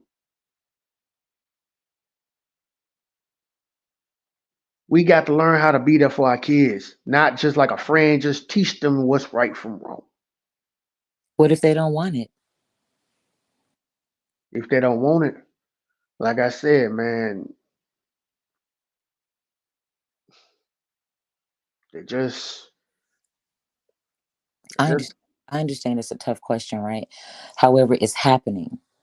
It's really happening out there in our society. A lot of parents that I come in contact with are rearing in the right way. They're loving in the right way. They're addressing and teaching and having the conversations in the right way. However, now you have children that just don't want it. Like, I know you love me. Okay, and I know you'll have conversations with me. And they'll sit there and they'll listen. Be all engaged in the conversation. I've sat with parents, their child seems so all engaged in the conversation. Okay, yes, sir. Yes, ma'am. And then they'll call me a day or two later and be like, I haven't seen my son or daughter in days. Call the police, looking for him. You know what I'm saying? Kept their household in the best condition that they could. There's food on the table. There's adult supervision if they have to go to work, so on and so forth, right? Even parents that have put their children in extracurricular activities just to prohibit them from attaching themselves to negativity or the streets. But I've got fathers out here that are saying to me, Lovelace, I've tried. I've tried. I love my child. How much more do you want me to do? How much more do you expect for me to do? He won't even, I'll talk to him. He'll listen. He'll say, yes, sir. Then he'll take his ass back out there. He'll do the same thing, if not something. So Like how, I said, Lovelace, he got to suffer the consequences. If that's what he want to do, let him Exactly. go ahead and do it. Exactly. Because we got to understand one thing. The only person we can control is ourselves. We can't Exactly. control how people think. We can't control their actions. And like you said, Lovelace, the home is nice. The nurturing is nice. We involve extracurricular activities. At the end of the day, a person gonna do what they're driven to do. And the only thing we can do is hope for. And sometimes you just got to step back and let them go. You gotta. It's like when I used to go to church, and I was young in the church. I mean, the first time my mother took me to a sanctified church, those jokers in there jumping and hollering around, scared the dog shit out of me. I'm, what the hell going on? Say they got the Holy Ghost. And as later on in life, I see this, I'm kind of used to it now because I'm like, okay, I hear him. But you see, you got the nurses around them and hold them so they don't fall down and hit their head. I say, no, let them go. Because if they got the Holy Ghost, they're gonna save them. If they faking, they might bust their head. But if the Holy Ghost got them and slap them up against one of them pews, then they slap them up against one of them pews. So in this instance right here, if you've done all you can do within the power of your own finite might, then you just gotta let it go. You don't stop. You don't stop caring. You don't stop wanting and hoping. You gotta let it go and hope the universe or your spiritual high power will step in and do the right thing. But at the end of the day, that person gonna have to go on his own. We come in this world by ourselves with nobody holding our hand, and we leave it the same way. And so if the message is not being resonated, sometimes, y'all heard the story about the prodigal son. Sometimes you gotta let him go, let him take all he have, let him go off into a foreign land, and let him live life for himself. We gotta respect that. as a Y- Y'all all right about that. And Mhm. one thing you said, if they won't listen, see, it's two part of that right there. You feel to realize, as sometimes as adult, we listen, but are we hearing? They can be hearing, but are they listening? See, if they listening, hey, you know how sometimes we are as humans. We listen to what somebody said. We just said, yeah, okay, just to get it over with. You feel what I'm saying? So if they not hearing and say the father or the mother go bail them out of the situation they in, they're not gonna they're gonna listen, but they still ain't gonna hear. They're gonna be hearing, they ain't gonna be listening. But if we let them suffer the consequence of their actions, oh, then you're gonna get the two parts there. Cause some of them gonna be sitting in the light. Wait a minute here. My action got me in here. If I go do X, Y, and Z, if I do this, I do that, whatever, I gonna wind back up in here. And then you go in front of a judge, and the judge, no matter is a he or she, whatever, tells you, I don't want to see you back in here again. Hey, that should be a wake up call. But sometimes go bailing kids out of trouble. They don't know consequences. Let's take these big stars that got these kids. They get everything they want, right? Yes. And then we have all seen it. They kids get in trouble. They get a slap on the wrist. What happens? They get in trouble again. get another slap on the wrist. But let our kids do the same thing. We go bail them out. We go bail them out. They get a slap on the wrist. Parents not paying attention. See, that's why I say some parents are not meant to be parents. Some parents don't have the integrity, fortitude to distinguish what their child doing or how to be a parent. Cause guess what? It's all cause of how they were raised. See, if we get together, like all of us on the panel, just think all of us on the panel, we was all in the same community. How you think our kids be acting? Um, Look at him. Hey, think about this. Be raw, love lace, flamethrower. If I see your child acting up, guess what? Hey, I see your child doing it right here. I'm bringing back to the house. I'm bringing her back to the house. Come on here. don't Go ahead and see your parent. don't say nothing about. Mm-mm. Hey, let me say this. Let me say this. I gotta say this. Remember back in the day when we were growing up? Hey, Mela, Lovelace, Big Bro D True. I just say we all grew up in the church, whatever religion, what we believe in, but we all go to church or we go in the neighborhood. Like you were saying, D True, and we all go out there, you see one of these kids acting up, getting all, getting out of line, going out there, going out their territory. And one of the neighbors see it, we'll get on them. Hey, boy, what you doing out here? Don't you supposed to be out there with your back on the yard with your folks over there? And we just take them over there. And then we walk our kids over there, walk the kids over there and tell them, like, hey, knock on the door. Hey, this is your kid out here. He was out here 244 road, almost got ran over by a car. Nowadays, you can't do that. The hell, man, don't you talk to my kid like that. He can do whatever he want to. I'm like, back in the day, the neighbors used to take care of the neighborhood, the community, to take care of the kids. That's how we grew up, you guys. I don't know what happened to this generation now. I don't know what's going on. It's always like you can't tell my child what to do and you can't do this to this or whatever. But back in the day, I don't know, back in the 90s, the 80s, 90s, early 2000s, whatever, we all look out for each other. Now some of the neighbors, we can't stand each other. I don't know what society had twisted this whole society. It's meant to be the system, the matrix. It just consumed our soul. It just twisted our minds. But we gotta, like I said, my mind is clean. I respect and love anybody. Love, hate, if an individual don't like me down the line, I probably don't want to talk to that individual right now, but down the line, I just wake up and start, we might start talking again. But people need to start learning, how to look out for each other and all that whatnot, man. Because this whole matrix thing, it just twisting people around and everything. Look at this is how do they make their money? They be looking for us to cause chaos. And the kids just in the middle of it. They just in it. That's all I gotta say on that part.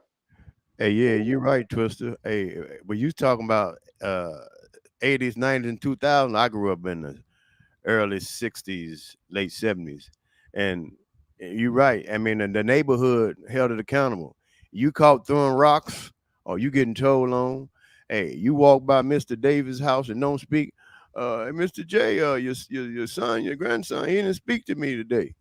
And that's an ass whooping. And at the time, neighbor could whoop your ass, and you would pray that he didn't tell your parents. Say, okay, I'm gonna do it again, and then they gonna get you. You're gonna get it twice. Hey, if you're walking home from school and your neighbor see you can pick you, they can pick you up and you can get in the car because they weren't gonna try to abduct you and take you nowhere. Everybody, we all went to school together, so we knew everybody. Everybody knew everybody's parents.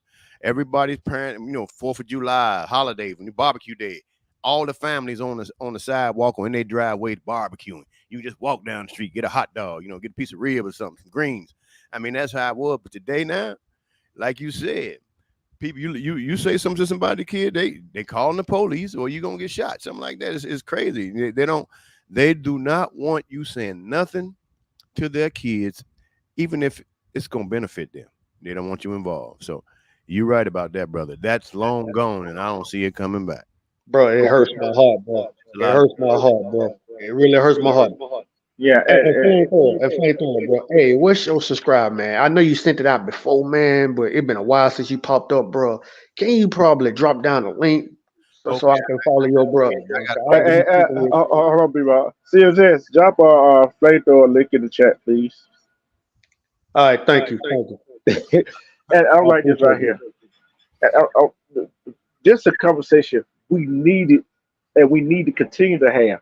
And it's just like the domestic violence conversation. I would have that conversation coming back up too. You know what I'm saying? Because we got to have the conversation, and the conversation about our history, our past history. So guess what? Our kids, like you said, the kids is our future. But parents, some of these parents got to stop trying to be the kids' friend. That is the problem. That is the problem. These parents try to be the kids' friend instead of being a parent. How many times have we seen parents got a party, go buy alcohol for the kids, let them smoke weed in the house, and have their friends over doing the same thing? And they say, "Oh, I'm ready for my child to do it at the house while I'm there." But what about their friends? Their parents not there. Then all of a sudden something happens. See, we but some there's some parents don't give a you know what about other people's kids, and then the ones that do, they want to get on hop on them. And then when something happens to their child, they want to come back to you like, why you saying that? Why you tell me? Cause if I told you one time, you won't get mad at me for telling you what your child was doing. There you go. There you go. But yet we continue. I've seen some children respect the neighbors more than their parents. That's a shame, man. That's a shame. That's a shame. How y'all feel about that? They respected the neighbor more than they respected the parents. Man, it's just like they probably like what the neighbors doing. They wish they can do it, but we are not as kids, as parents, don't want them to do it. Like we tell them not to do it, but they go out there and see the other neighbors do it because they think it's cool. It's almost like you in school. Oh, a kid, you like you going to school and you see one of the cool cats, right? Pulling all the women, smoking cigarette, trying to be Billy Badass or Xena Warrior Princess Badass. But I'm like, man, whatever you see them doing, don't do what they do. It might sounds good, it might sounds cool, but at the same time, man, it's not. It's not. And you be if you be hanging around them, you could be following them and doing what they tell you to do, and it's the wrong things. And then you go out there and get caught by the police or get yourself in a situation you don't know how to get out of here. Now you gonna become running and crying and say, "Mom or Dad, I'm sorry, I was just following this individual. I thought he was cool." Looks or perceive or proceeding. Don't look, don't see, don't go out there because it seems cool. So that's why we always tell kids nowadays, I'm like, whatever you see, don't try it and start following your heart and your brain, start listening to us, so you won't get yourself in these type of situations. Don't judge your books by itself. I ain't laughing at that. I'm laughing at what Lovelace typing in the chat. Lovelace. D-True, pay attention. We having a Hey, conversation. What you I doing? know. Hey, you the one of the kid that always got the ice cream and start shaking your ice cream around and fill out the cone. My mama didn't let me go outside and play with y'all. Uh, But see, you gotta have see this is a serious conversation, but you gotta have a little laughter in it too. See what I'm saying? absolutely. Because this right here, we all was child. We was all kids when growing up. We all different ages, and we are learning for each other. This is a conversation, a deep conversation. And guess what? Our children, and this is a conversation. This is the type of thing a parent or grandparent, uncle, aunt, whoever, to sit down and listen to with their children. Cause guess what? Ain't hard no cussing on here. We just telling facts. What's really going on? I'm telling you. See, when I went down the road, right, my mom didn't come bail me out. I sat in there with the library, start reading all the laws and stuff, like all the laws and stuff, start learning about different things. And I kept wondering, why they keep letting these other folks out and I keep seeing them coming back. But guess what? It wasn't my time to get out. See, I had to learn that. Now I'm out. Guess what? I'm teaching. I'm educating. Cause guess what? I can. I don't have to just say, "Hey," I don't have to tell a child, "You do this. This is going to happen to you." And I don't know how some people say, "You do this right here. This is going to happen to you." And the child already, and some kid or child teenager is like, "Hey, how you know?"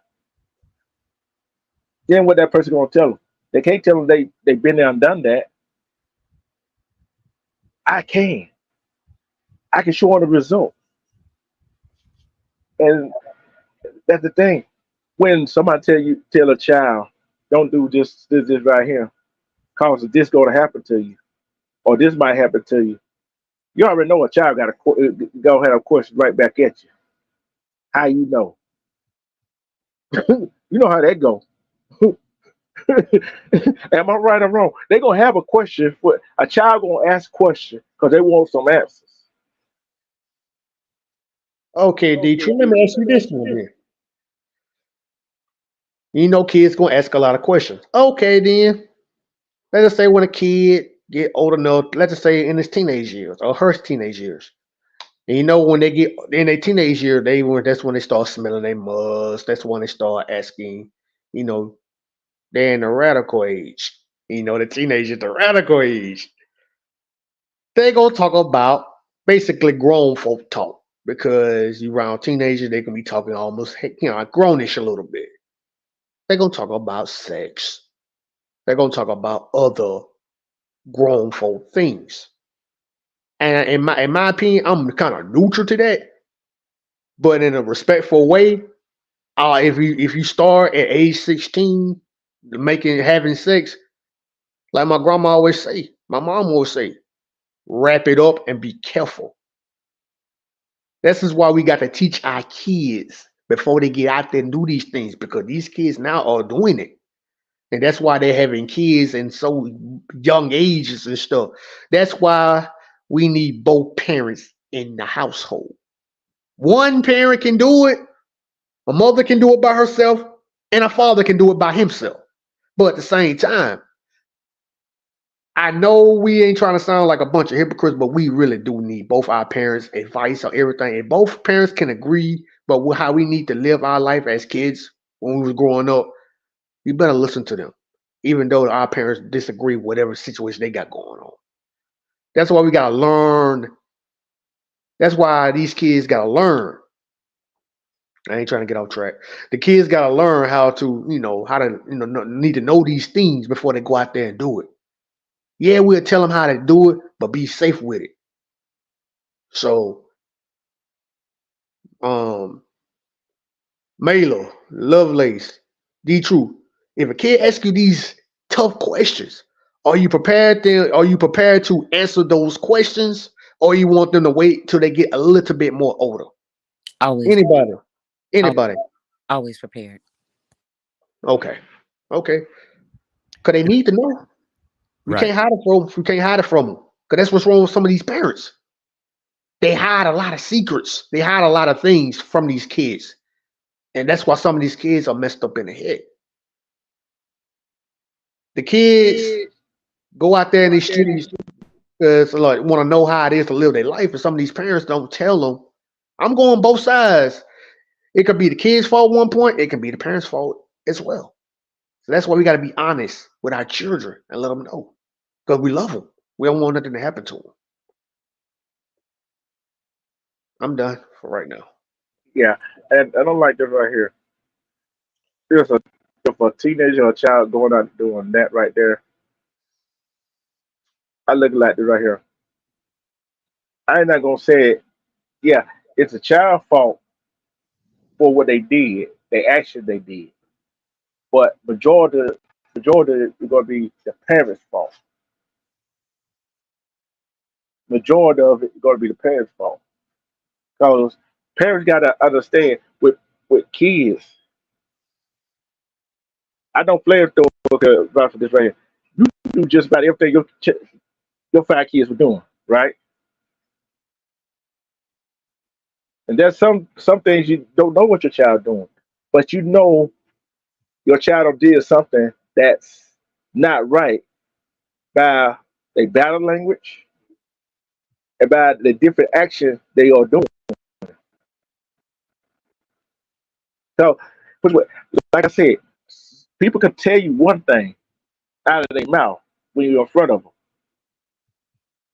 but when they in front of you, they tell you one thing out of the mouth, but the body language and facial expression tell you a different thing. Than they What is coming out of their mouth and their body language is not on the same page. That's something wrong. Let's get everybody a final thought. Let's start with ladies first. Lovelace, Yes. your final thought, your final thoughts, and shout out. Shout out to the chat. Thank you, D True, for always bridging the gap and continue to have these conversations that are so necessary. Salute to the panel, everybody on the replay. Um, my final thought is don't be afraid to have the hard conversations. They're necessary.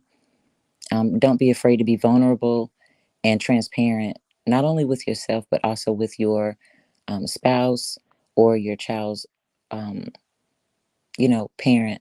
Um, and be great at it. Be the great person from the perspective that you can from your life experiences, because these children need us, not just the ones in the household, but they also need more elevated, mature adults outside of the household that remind them how important and how amazing their parents are that are putting in the work. So thank you for your time, brother. You're welcome, Lovelace. Flamethrower, your final reaction, your final thought. I'd like to give a shout out to the panel. Salute to the chat. My final thought is just practice on the ability to communicate, to put your personal feelings and your pride aside, and deeply and religiously dig down and try to find the best solution for the best interest of the child and all involved, but mainly the child. That's my All take. right. Okay. Thank you very much, Flamethrower. Be real, your final thoughts. Man, my final thoughts is God bless you. Thank you, y'all, for coming and support my big brother, D True. And Mela, man, it's been a long time, man. He's glad to have you back over here, man. It's been a while since you got on the panel together, man. God bless you. And I love your tape. Man, I enjoy your tape, what you say when you come over here, bro. I appreciate you, man. I got some kids in college. I got a lot going on, but I'm gonna try to, at least get myself on here once a day, man. And I love this channel, man. I surf through a lot. I usually don't say nothing, but it's light be on. So, and I hear D Truth, and y'all always talking about some really serious stuff, man. So yeah, keep up the good work, man, and keep it on the strength. Because like I say, we need this, man. We need a conversation like this to get the juices flowing and get the ball rolling, man. And Mela, man, you're an older cat, man. Like I said, I'm 37, bro, and you older than me. I look at like Big Bro D True. I look at guys older than me so I can learn from y'all guys. And Mela, bro, you're a father. I'm not that. One day, bro, I want to become a father. I want to learn how to become a father. I want to prepare myself for these situations. I know y'all go through some tough times, bro, and your story that you be telling me, I understand what you be going through, but you still man enough and you taking care of your responsibility. That's why I tell these young cats, bro, Mela, this is why I be telling these young cats, bro, I'm like, man, y'all need to go out there. Y'all the future, man. We ain't trying to be mean. We ain't trying to be assholes, man. We trying to help you. Y'all the future. When we gone, like my grandma used to tell me before she died 3 years ago. She always tell me, man, I'm not gonna be here forever. You better take my lessons while I'm still here. Before when I go, man, who else you gonna look out for? Who else you gonna learn it from? So that's why I tell these kids, man, I'm like, these young cats who want to listen, bro. I'm not trying to sound like I'm harsh, bro, because we've been around the block. We the veterans. Y'all still the kids. You learning from us. We want y'all to be better than us. Hey, but Twisted 2-8, hey, don't get it twisted. No pun intended. Hey, man, but I'm learning from you too. I Yeah, want you to understand that. I'm learning from you too. I'm learning. Look, learning comes in all forms, shapes, and sizes. Everybody, we all can teach each other something. I mean, I look at you, man, and my oldest child is 39 years old, and she's doing a wonderful job. But at the same time, I got a 33-year-old, and she's the total antithesis of it. But my hand's still on her. She's still my child. I mean, she like, and she's in a situation where she wants to do what she want to do, but that's good.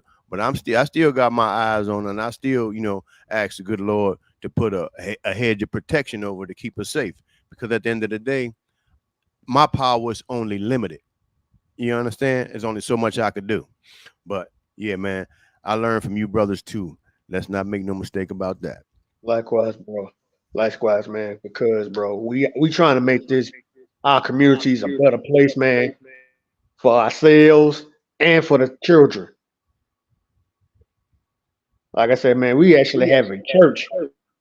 Cause man, hey, this is our Sunday church, man, where we talk about, man. Because like, hey, man, they need to learn about this, man. This is what we need to be talking about now. This crazy roasting and all that crap. Right, right. This is what we need to be telling these people to get the word out.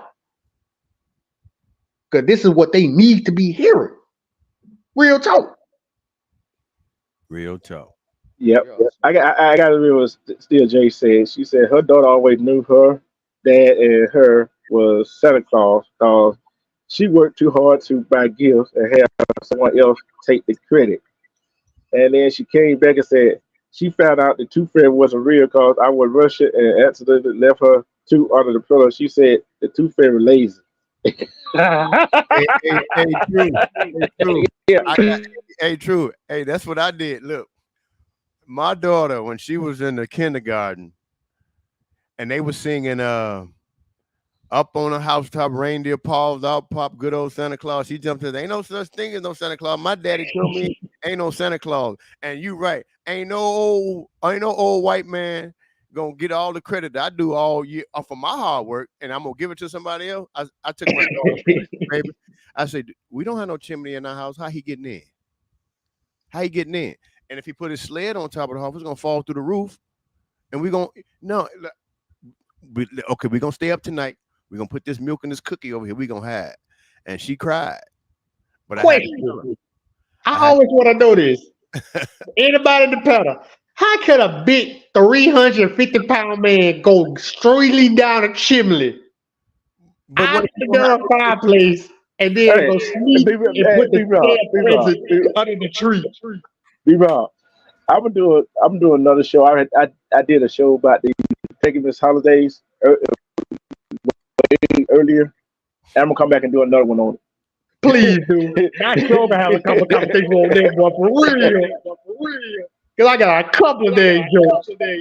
Hey, but Lovelace, I didn't drop you just that Obama phone you got. Ooh. Come on, D-True. It's a little too early for this now. That's what you have to do. Okay. but it was a fun show, serious show. Like I said, gotta have laughter in there somewhere. The break up that all tenseness that we got. But one thing we all can agree on is man and woman got a child together. You got to be truthful to each other, and you got to be truthful to your child. Got to. And for Kevin, B Rod, Lovelace, and Flamethrower, I'm your host, D True. Like I always said, love and respect yourself, because if you love and respect yourself, you see through all the BS and try to make the rest of the day, better than it was yesterday. Hey, and love yourself. I love me some me. Do everybody love themselves? No. You love yourself, Lovelace? Not on Sunday. Lovelace. Be Behave nice. now. Behave. Hey, what we had to do like the old folks, sit you in the corner with, put your nose in that little circle. No, big bro, she don't get that spanking. Oh Lord. I'm gone. Peace and love. We are out.